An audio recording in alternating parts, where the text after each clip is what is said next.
All right, well, good afternoon, everybody, and welcome to Rotary. It's a beautiful spring day. The wind is blowing, but other than that, the sun is shining and spring is around the corner. So we are so pleased that you would join us today. To get us started are our greeters, Chris Rankin and Quinn Dallin.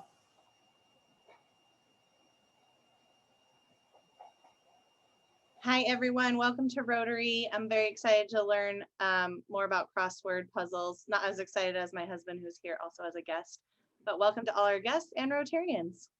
Hey, everyone. Welcome to Rotary. We're excited for this program today. All right. Thank you very much. Next with our music is Teresa Atkinson. Teresa. Hi, everybody. I picked a little melody from Hamilton that I don't know about you guys, but I am obsessed with Hamilton and have been since the 4th of July when Disney Plus released it. I would kill to see it live in person, and someday I'm gonna do it. So maybe Amy will take me with her to the Paramount. She's a season ticket holder. She says I can go with her. It's a date. So anyway, I found this little clip that Jimmy Fallon did with Hamilton, the original cast. I hope you guys enjoy it. Wow, fantastic music selection. Thank you so much, Teresa, for bringing that to us today. Next, with our invocation is Amy Mabe. Amy.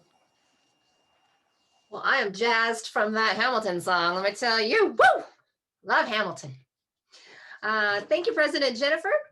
I've decided to repurpose the invocation I gave in the spring of 2019 when the new Rotarians facilitated the program, simply because I love the message, and with the last few days being so warm and nice, aside from this terrible wind today, I'm looking forward to spring and to better days for all of us. With that said, I offer you all and our Creator this prayer. A sleeping world emerges to new possibilities, weakening winter's icy grip. And bird song and bleating lamb announce to all the promise that in due season, creation bursts into life. And whilst leaves that fell in winter lie upon the ground, soon to feed the earth, in nature's wondrous cycle of death and rebirth, within the tree is a stirring of new growth. This is your garden, Father God, a thing of beauty beyond understanding, a poem that is being written not in words, but in colors, wind's whisper, soaring bird, snowdrop's petal, gentle rain, sunlight's warmth. This is your garden, Father God, a thing of beauty beyond understanding. Thank you so much for our beautiful valley, the coming spring, and everything and everyone that comes forth from it. Amen. Thank you, Amy, for that message. It's beautiful. You know, I was remiss in not mentioning the fact that we have been joined today by a number of guests. Forgive me for not introducing each of you separately by name, but welcome. You're always welcome to join us here at Rotary any Thursday, or available online on YouTube through our website at yakimarotary.org. Again, thank you for coming today. We do have an announcement, and that is about the vocational scholarship application process. It is now open. There is going to be a total of $37,500 awarded for vocational scholars this year. The deadline for applications is on March 29th. And for more information, please contact the chairperson, which is Sonia Rodriguez-True. Sonia, thank you for all the hard work that you and your committee are going to be doing very soon, reading all those fantastic applications, and we'll look forward to an update after they've been awarded. Now we have Rick Pinnell to do a special Rotary Unsung Hero Award. Rick.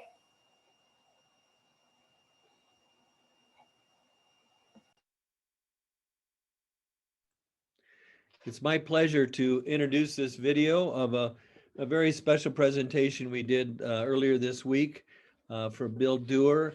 And he's a very special person. And I think after you see the video, you'll agree that he was very, very deserving of our Unsung Hero Award. So I'll let the videotape say the rest.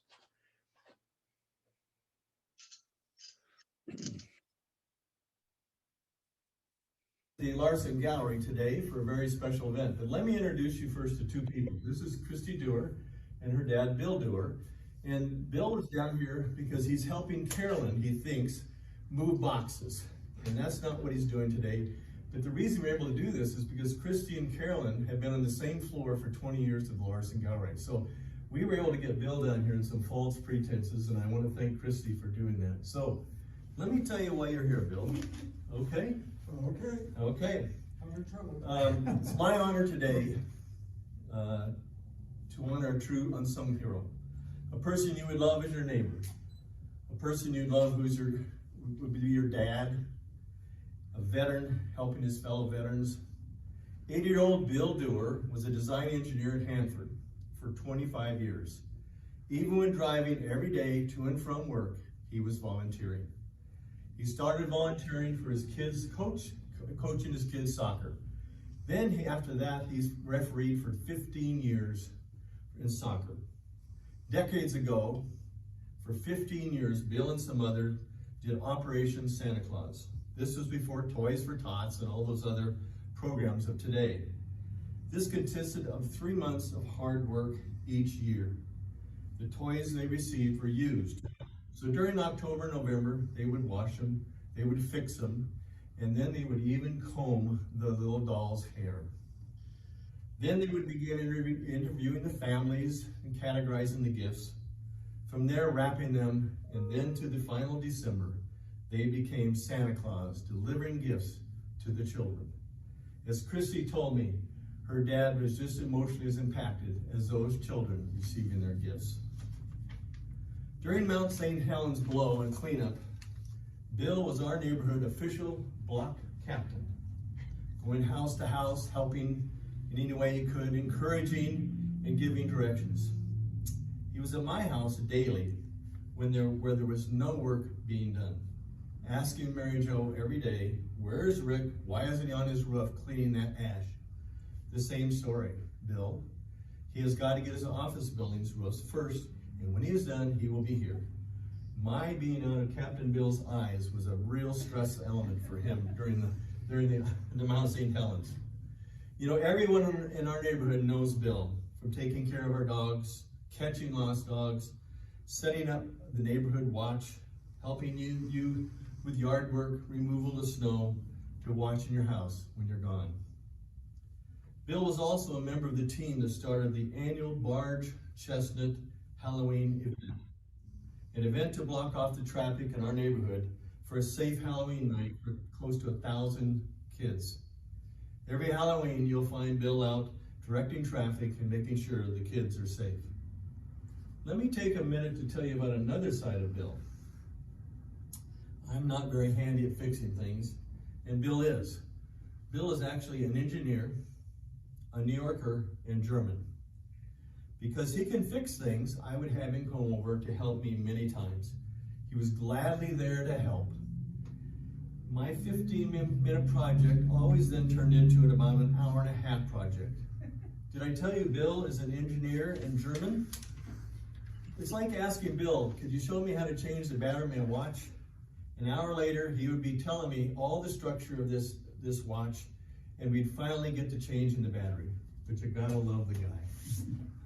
For 10 years, Bill has and continues volunteering for AARP, doing free personal tax returns.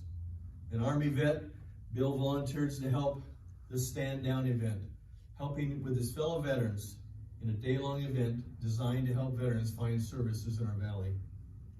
Some of you in city government and the city council know Bill as a watchdog, or keeping everyone on their toes citizen, a frequent attendee to the council meetings, doing his duty as a Yakima citizen at City Hall.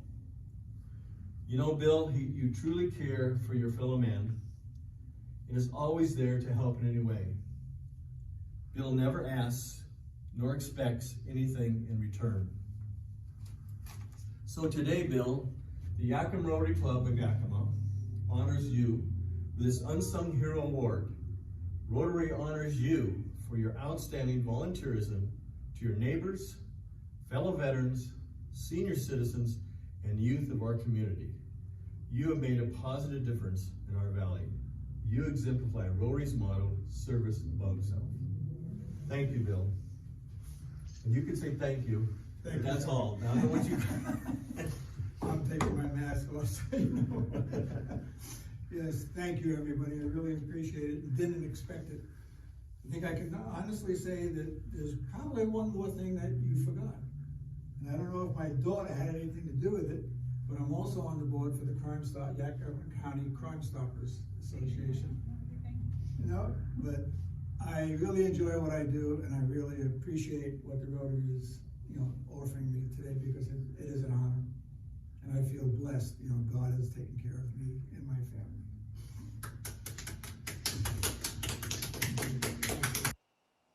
Bill, you can't see it, but we're giving you a standing ovation right now. Congratulations, and thank you to your family for joining in today too. And thank you, Past President Rick, for that beautiful award ceremony done remotely. Appreciate all that you do. Next on our agenda is our Sergeant at Arms, which is Rob Phillips. Rob.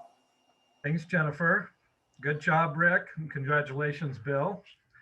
You know, I don't spend a lot of time on Facebook, but I am a member, and some of you probably are too. But there's one group that pops up on my screen now again. It's Memories of Yakima, Remembering Yakima. And there was something that popped up the other day that just reminded me of some things in my childhood, and I thought, well, maybe I'd just share those with you for a second. I grew up here in Yakima. I'm a kid of the 60s, born in the 50s, kid of the 60s. Our family was definitely not rich, but I wouldn't say we were poor either. I would say we were privileged. I was privileged to get 3 meals a day. I was privileged to go outside and play. And if I couldn't find anything else to do, I was privileged to help my mom vacuum, wash the windows, do whatever. So we always found a way to be outside. Anyway, we only had one car. There was 4 of us kids, my mom and dad, but we had one car. My mom didn't drive. So if we were to go to town for any reason, we had to ride the bus, the city bus. And it was always kind of an adventure.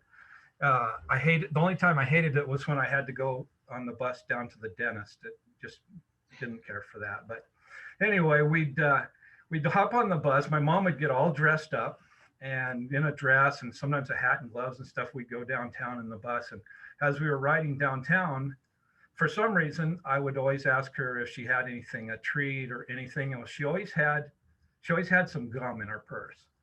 And so she'd give me a piece of gum, but she wouldn't give me a stick of gum. She'd give me a half a stick of gum. And I always wondered, what in the world? And so she'd tear it in half and, you know, give you a stick. A pack of gum, Wrigley's, cost 5 cents or something in the day. Anyway, and if she didn't have a full stick or a pack, then she'd start wallowing around the bottom of her purse and would find a half a stick of gum. And it would usually have fuzz on it, maybe some hair, and you'd take it into your mouth, and it would have picked up hand cream, perfume, whatever it was. So that was our treat, was a half a stick of gum. It never made any sense to me, but and of course in those days there was never such a thing as birthday parties. I mean, you'd have a birthday party with your family and stuff, but you wouldn't have a big deal like that kids have today with, you know, bouncy castles and going to Chuck E. Cheese and all that stuff, where what we took our kids to. And so I was surprised one day about in the 4th grade where I got an invitation to one of the kids who was having a birthday party down at Skateland. So, you know, that was all new to me. I jumped in the car with the kids and went down there. I'd never been on roller skates in my life. And so we get down there and I put on the skates and immediately fall down. And while the other kids are out skating, because I'd never been there before, I went into the beginner's little corral there with a bunch of 4- and 5-year-old kids and was having a heck of a time. And I was just getting ready to take the skates off and call it good. And all of a sudden the announcer on the loudspeaker says, well, we've got a special birthday party today for, his name was Brad McCarthy. He goes, and I'd like the following kids to come out to the center of the rink. Well, first of all, again, and they're going to give you a gift certificate for a treat, which got my attention. So they finally called my name, Robbie Phillips, come out to the middle of the rink. and I fell down and I got up and I fell down and I got up. I think I fell down 13 times before I made it to the center of the ring for that guy. I'm hanging on to him. I start slipping again and I kick him right in the shins with my roller skates. So he starts hopping around. Everybody's laughing. I got my treat certificate and somehow made it back to the concession stand. I'm thinking, oh boy, I'm going to get a milkshake or a malt or something. And you'll never guess what I got. A pickle fizz. That was the big deal at the skate land in Yakima, was the pickle fizz. And I'll tell you what, that was terrible. And, you know, I guess I shouldn't complain, but I might have preferred a half a stick of my mother's gum from out of the bottom of the purse. So anyway, if you grew up in the 60s and you ever got a half a stick or didn't ever have to eat a half a stick of gum from your mom, or didn't have to ride the bus to the dentist, or got to go to the skate land and knew how to skate, I'd like to find you all at least $1 and send your money into Carolyn. So that's my little memory of growing up in Yakima. Thanks. Thank you, Rob. I'll never think of you without thinking of little Robbie Phillips again. This is a great story. Reminds me a great deal of my own 3rd grade birthday party at Patterson's West over near Federal Way. So thank you for that wonderful story. Now we've got double duty for past President Rick Pinnell here for our speaker introduction. Past President Rick. Well, thank you, Jennifer. You know, in the last Heritage University magazine, I read an article about our speaker today, Blaine Slonecker, about his world of crossword puzzles. And even though I'm not a crossword puzzles, I was very intrigued by, I guess I just assumed they just popped in the newspapers. I didn't put it all together. But let me tell you just a little bit about Blaine in his area of crossword puzzles. He grew up in Eugene, and he taught and earned his BA from Gonzaga and did his PhD in history from University of North Carolina in Chapel Hill. He came to Yakima because his wife's family was from the Tri-Cities, and that's how Heritage University was able to recruit him. And his specialty is he does research in the American social movements of the 60s and 70s, which a lot of us in that era would be very interested in. He's the author of a book called Dawn for the New Left, which was published in 2012, and co-editor of the 60s, a Journal of History, Politics, and Culture. He also does a lot of history teaching in Pacific Northwest history, Native American history, and this semester American women history. So you can see he has another life besides that. Well, millions of people do crossword puzzles, but there's only a few hundred, and he may have a better number of people that actually construct these puzzles.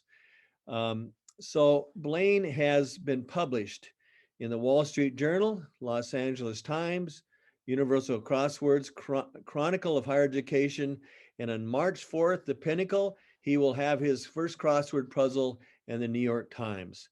So Blaine, welcome to Rotary, and it's all yours, Blaine. And thank you for coming and taking time to be with us today, Blaine.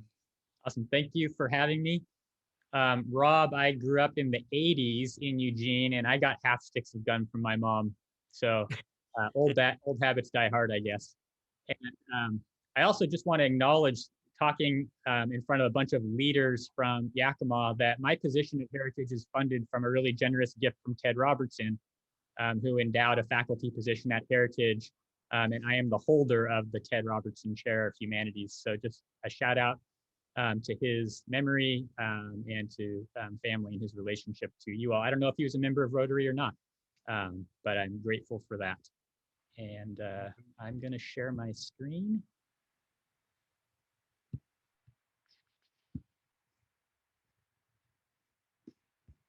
And get started. So I am going to talk today about how crosswords get created. And there are a number of things. I'm actually going to stop sharing this for a second and reshare so I can be a little bit more comfortable. There we go. And like Rick said, a few hundred people construct them. He asked for a more specific number. Here's what I can say. Since Will Shortz became the editor of the New York Times Crossword in 1993, just over 1,000 people have contributed to the New York Times puzzle. So in 27 years, 1,000 people have done that. So that's the closest thing to a specific number that I can give. And there's all sorts of communities of people doing this, though small.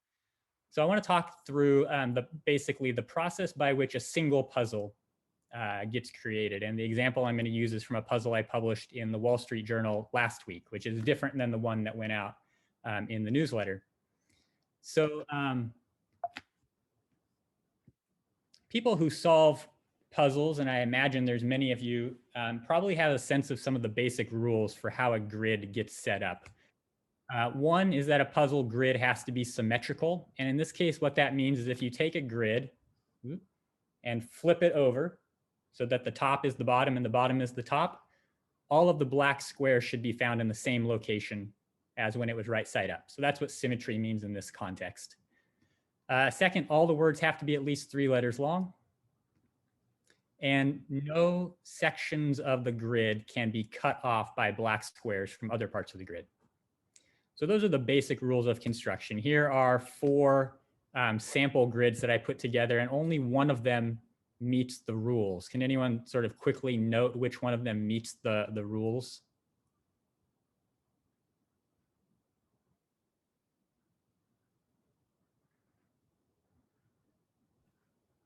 I don't want to take too much time. Top right meets the rules.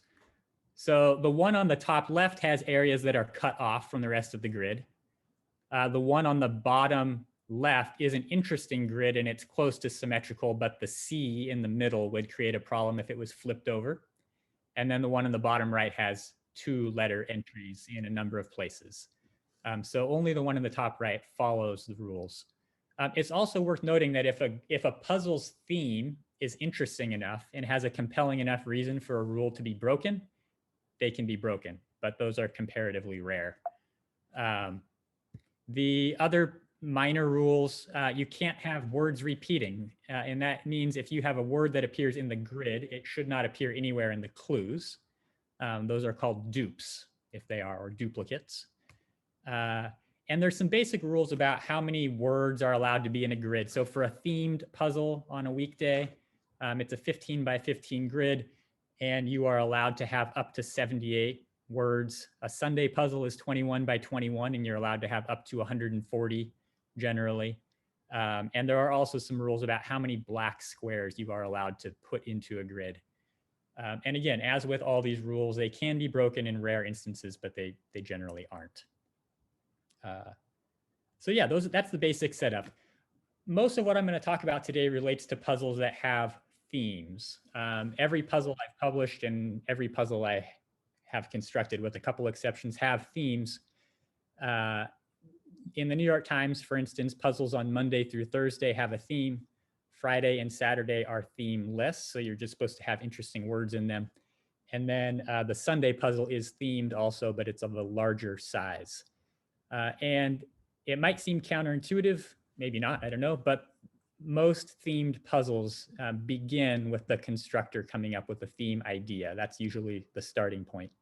There are some different ways for a theme to sort of occur to you.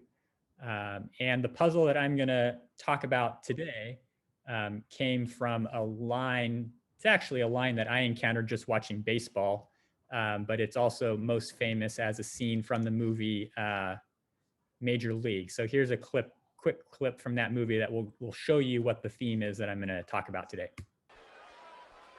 Vaughn into the windup in his first offering. Just a bit outside. He tried the corner and missed. Okay. So just a bit outside is the revealer that I decided I was going to have in this puzzle. And when thinking about themes, it's important to recognize what a theme is and what a theme is not, at least in the context of crossword construction. A theme is not just a list of things that are similar, right? So you wouldn't just have, dog, cat, pig, and call that a theme. in general, what's required of a theme is that there is some play on words that is occurring in the revealer. And the revealer is one answer in the grid that hints at the puzzle's theme. So in this case, the revealer that I sort of came upon is just a bit outside. And what I decided to do for that, so there's any number of things that someone could do for that. But what I decided is that the theme entries were all going to either begin or end with the letters B-I-T, and that those letters would actually appear off the grid. So you wouldn't even enter them into the grid.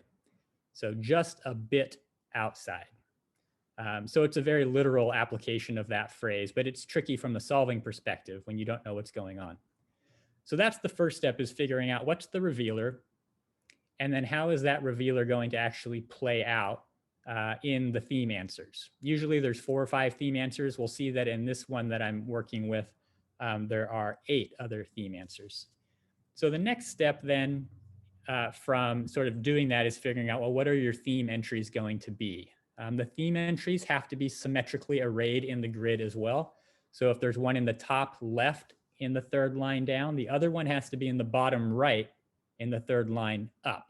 Again, so if you were to flip it, they would appear in the same location. If you're a solver, that's important to know that, because that usually is really helpful for solving the clue. So there are different ways to figure out what your theme entries are going to be. You can certainly come up with them on your own. And in the case of this puzzle, when I came up with just a bit outside, I was able to think about varieties of words that begin or end with B-I-T.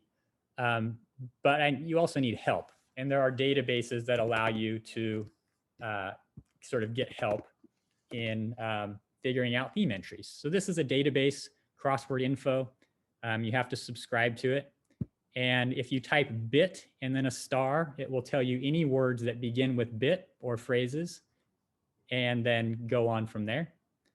So I had a list of options before me. If I do the same thing, but put the bit in front like that, it will tell me a variety of words that end with bit. So it's a computer aided process. And at least in terms of coming up with theme entries like that. So I went through all of those, and I was looking for entries that have the same length, because they have to be symmetrically arrayed, which means they have to have the same length. You find some that are more interesting than others, and a great deal of what the crossword constructor's job is to find interesting examples of words, right? All words are not built the same. There's a certain amount of subjectivity to that, but the crossword constructor, probably their major job is to find language that is compelling and interesting. So in this case, the theme entries I came up with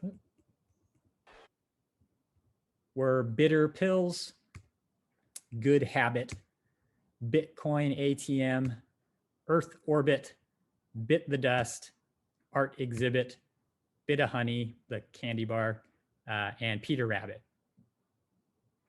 So my job from there then was to get these into a grid, and then to fill that grid by following all of the rules.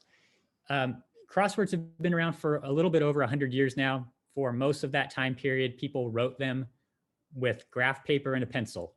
A lot of erasing. It required the constructor to have a tremendous grasp of vocabulary, and it takes a ton of time. I've tried to create one of these. It takes forever. That is no longer how crossword construction occurs. So there's now software that supports how this process unfolds. So I want to show you what that's like. This is kind of like the cool trick component of it. So when I begin a puzzle, once I know what's going to go in it, I use a software program called Crossfire. And it does basically what you would kind of envision crossword construction software to do. So it gives me the 15 by 15 grid. I've decided I'm going to put the revealer through the middle of it. And all of this process takes much longer when you're actually trying to figure out a grid that works. But this is the grid that I came up with.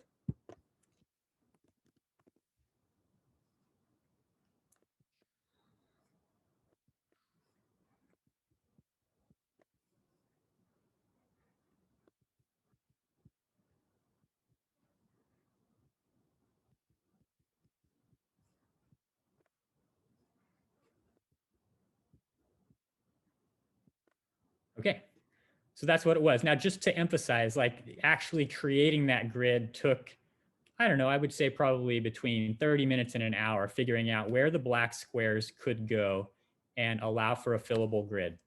So the next part is where sort of the software is the tremendous help. Well, let me just show you. So a software is only as good as the word list that you have. So my word list has, I think it's a couple 100,000 words and phrases in it. If you have a small word list, this would not be considered a fillable grid, but with the software and the word lists that I have, it is. So I can, if I want, just hit this button and it will fill it up automatically. In general terms, that's not going to produce a very lively set of words. So instead, I will manually go through and it will go through my word list and it's going to put into bold anything that would allow for the rest of the grid to be fillable. And it will do this for a little while, but the fill that I ended up with was Attica right there. And then Lies on was right there. Berlin was here. It's telling me it's unfillable. I'm not sure why it's telling me that right now. But that's the process by which you get the fill. And creating the fill is the process that when this was done manually would take forever. And what it really rewarded was people who had enormous vocabularies. And one thing I like to say is that now the crossword constructor is a curator of language rather than someone who just has to know a bunch of stuff. So your job is to select those words which, when put side by side, make for interesting fill. So yeah, that's how the process of creating the fill comes in. And then the last part in the process is writing clues. Writing clues it's kind of the most interesting part from the solving perspective. Good clues make an enormous difference. For the constructor, it's in some ways sort of the most tedious part because many of these words you've clued before and you're trying to be original. The basic rules, though, the clues have to be the same part of speech, so they have to be replaceable in a sentence. Abbreviated answers require abbreviated clues. Clue difficulty gets harder as the week proceeds, so each individual puzzle will get harder each day. And in general, the key thing, both from solving and writing clues, is that you want to be thinking of multiple meanings of words and secondary definitions of words, because usually the clue writer is trying to misdirect you by including a word that that you at first glance might think means one thing, but you're actually using a secondary definition. When you encounter a question mark in a crossword clue, what that means is that there's a play on words occurring in that clue. It doesn't mean that there's a literal question being posed to you. It means that there is a pun or something that requires you to think outside of sort of the pretty straightforward box. So this puzzle was published again last week in the Wall Street Journal. And that's sort of the start to finish process by which that puzzle came into being, beginning with a theme idea, then following through with identifying theme entries and creating a grid, and then the computer-supported creation of the fill, which accounts for, just in terms of the words, 90% of what is in a grid is in the fill, but it's the last part of what the crossword constructor is actually building.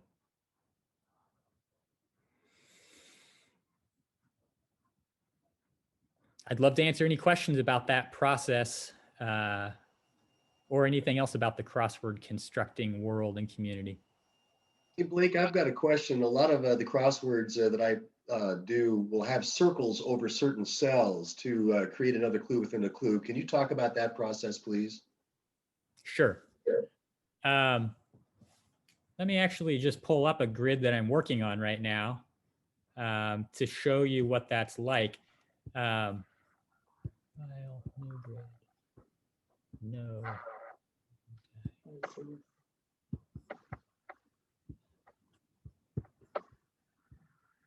So this is an example of a puzzle I'm working on where the theme is rising tide. The phrase "a rising tide lifts all boats." So what's going on here is the theme entries have tide in the middle of them, and tide rises and then finishes. And so I'm using circled letters to indicate that there's something going on here. The boats that are lifting are also included in circles. Here we have R-A-F-T, a raft is being lifted, though the solver just sees not far or fly rod instead of dory. And so basically, if you need to draw attention to something that would be missed otherwise, right, you can add a circle or take a circle away by doing that. And again, it's like you said, Doug, it's usually within an answer where there's an additional thing happening inside of the same, inside a subset of the words. The New York Times puzzle published today had 3 word entries where those 3 letter entries where those letters were repeated. So heart, mur, the M-U-R was repeated. And so there were shading occurring in that puzzle to indicate that. And again, you build that in wherever the revealer suggests that that would make sense for playing with words in interesting ways. Blake, oh, Go ahead, Russ. Blake, hi, thanks, Charlie. Blake, not to pry, but how are you compensated at a flat rate? And does it depend who you're preparing the crossword puzzle for that affects compensation? Yeah, so the New York Times pays the best by far. Wall Street Journal is next. So this is all published information, so it's no secret. The New York Times, your first 3 weekday puzzles are paid $500 a piece. After that, it's $750. The Sunday puzzle is about double that, a little more than double that. And then the Wall Street Journal is $200 for a weekday and $500 for a weekend. And again, all of that's published and known. So it's enough to, get some fun spending money, not enough to for it to be your livelihood. And unless you're one of the editors or involved in the editorial process, there's, 24 people out there for whom this is their job. And then everybody else, and the crossword constructors they're all fascinating people. They're all quirky and interesting. But they do it, for reasons other than the tremendous pay. Yeah. Thank you. Uh-huh. Like, as someone who does this for reasons other than the tremendous pay, if we didn't have the technology we have and these software packages that make this construction, I use the word simplified without trying to degrade the process. But if the technology wasn't there, is this something you think you would be doing? Yeah, no, is the short answer. So 2 years ago when I started this, 3 years ago, I guess now, I didn't know the software existed. I had been solving puzzles for a long time and thought, if all these people are creating them, it can't be that difficult. So I decided I was going to do one. It was a terrible puzzle. The theme was bad. It was my first one, but I did have a theme and did it. It took me 2 weeks, hours upon hours to create fill that was really poor. And it wasn't very satisfying, just a ton of grab my dictionary, brainstorm words, and then the words aren't even very good. So I'm honestly amazed that so many people were able to do it over decades and decades. Now, it's also true that the requirements are now stricter than they used to be. So now, very clearly, no themeless puzzle will run that has more than 78 words in it. If you were writing a puzzle in 1982, you could have gotten away with the low to mid 80s and with a theme that is, moderately interesting.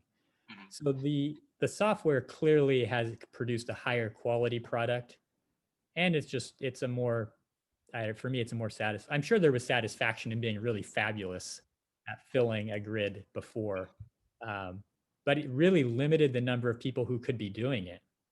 I don't have a tremendously big vocabulary. I'm very good, I think, at recognizing an interesting word from an uninteresting word, but those are different skill sets. Blake, does working crosswords help our aging brains? So I'm told. Yeah, my grandma swore by that. She's who I first became interested in crosswords was by watching her solve a crossword puzzle every day. While she watched her soap operas and Price is Right, she always had her puzzle folded up right next to her at the table. And when I came over, I would look at it and stare at it and be confounded, but interested. Blake, I assume that there's a some sort of competitive protocol that is utilized to determine who gets to have their puzzle put in the New York Times. What do you know about that? And how do they go about it? What do you think the? Yeah, so the New York Times, about a year ago, they said that they received 100 submissions a week. And that's in order to get 7 puzzles, right? And my understanding is that during COVID, the number of submissions everywhere has gone up exponentially. So I'm betting they get between 150 and 200 puzzles now. They say that it's blind. I think it's blind-ish, the review process. I have a colleague who told me that during the pandemic, he was getting 50% of his puzzles submitted, accepted by the Times. I've written probably 50 puzzles and I've now had 2 accepted. I've gotten better, but I think that there's certainly an element of name recognition that you develop over time, which is a valuable thing. I think it's earned for sure. But you know, you submit them. There's an editorial team that looks at them, and they're making the same subjective evaluations that the constructor is about what is an interesting play on words and theme approach and what isn't. And I'll also say that even a lot of puzzles that I've published, you submit them knowing there's flaws in them. You don't always get 5 brilliant theme entries. You can always get 3. If you don't get 3, you scrap it. But you usually know when there's one that's, you know, a little bit subpar. And the editors have a great eye for recognizing that. But sometimes the theme, you know, there's just limited options and you do the best that you can. Thanks. Hey, Blake, do you have more than one going on at a time? Oh gosh, yeah. Yeah, I could show you. I mean, I keep very careful lists about where, in what stage I have things at. So right now, I probably have a dozen puzzles that have been submitted and are being reviewed by various publications.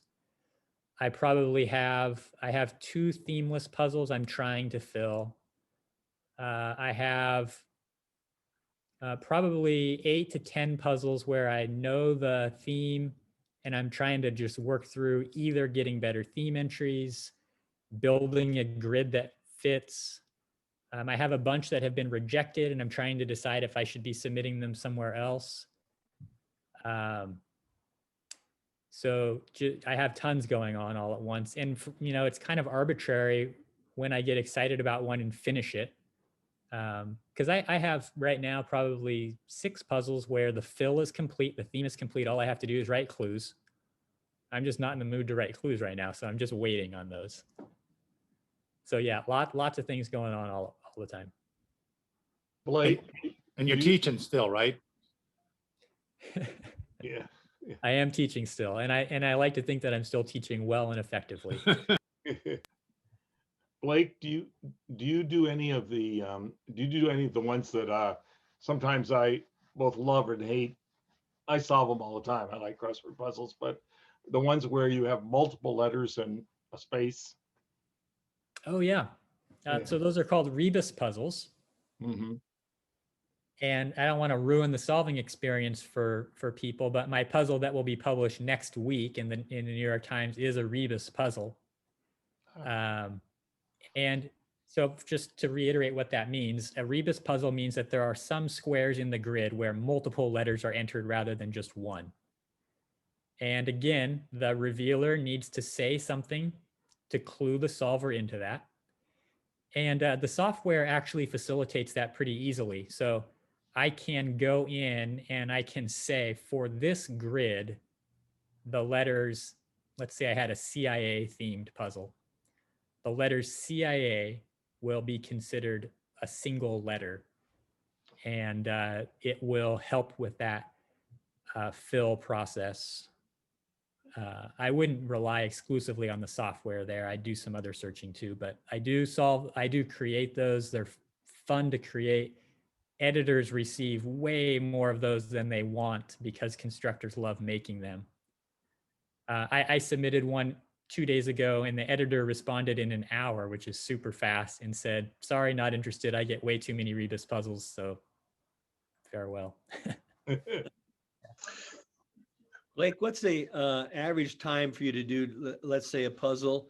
And number two question, if computers will help you put it together, are people using computer software to solve them?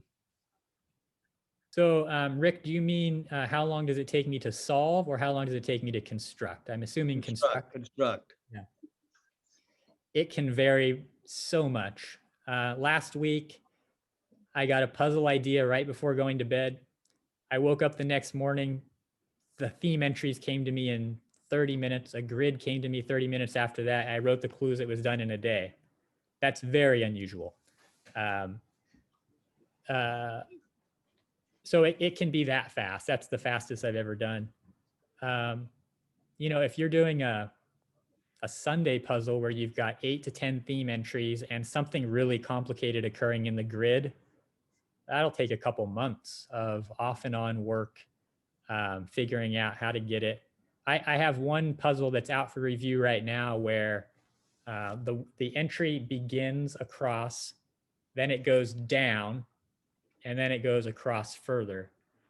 And that's really hard to fit something like that into a grid that allows for it to be filled.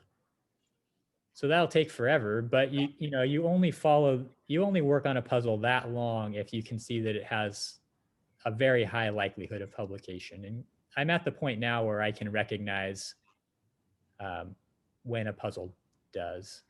Also, once you have some name recognition, editors will accept theme queries from you. So usually you have to submit a whole puzzle, completely constructed, completely clued.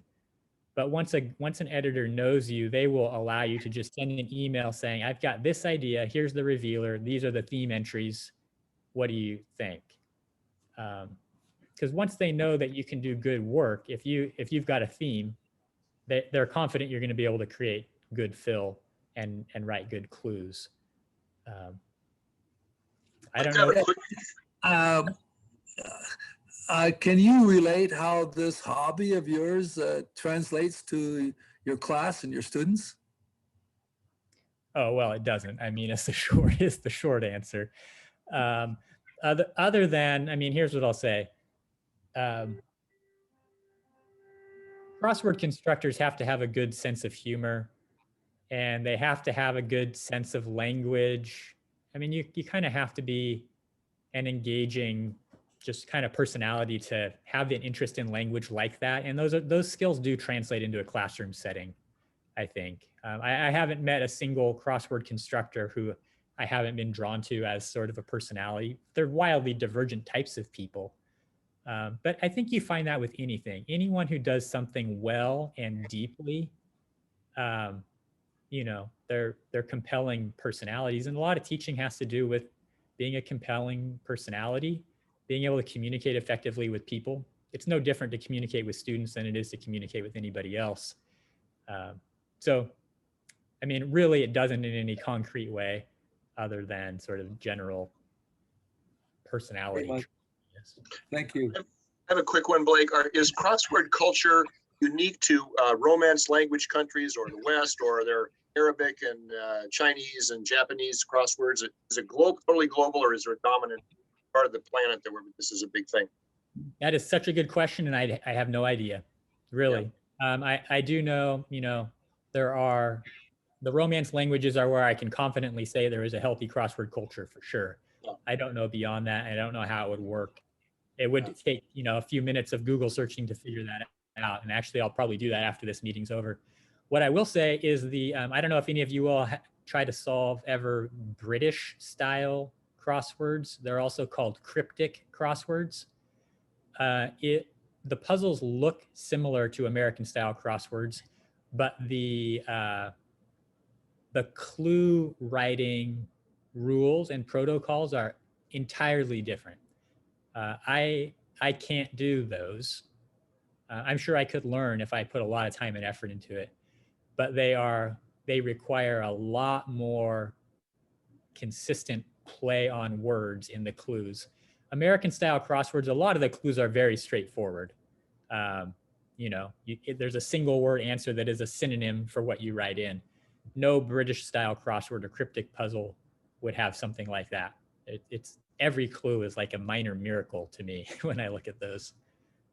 At some point in my life, I will get interested at least in solving them, probably not constructing them, but yeah, not yet. Yes. Thank you. Blake, I want to thank you so very much for presenting today. What a fascinating topic. My mind is just kind of exploding right now thinking about it. So I'm going to go back and try again after hearing all of that. To thank you for speaking today, we will be making a donation in your name to our Yakima Rotary Charities, which supports our scholarship programs, both the vocational scholarship program that I was talking about earlier today, but also our academic scholarship program. So again, thank you so much. Thank you. Thank you for having me. Absolutely. We'll wrap up our meeting with our Rotarians Are Going Places with Bob Gerst.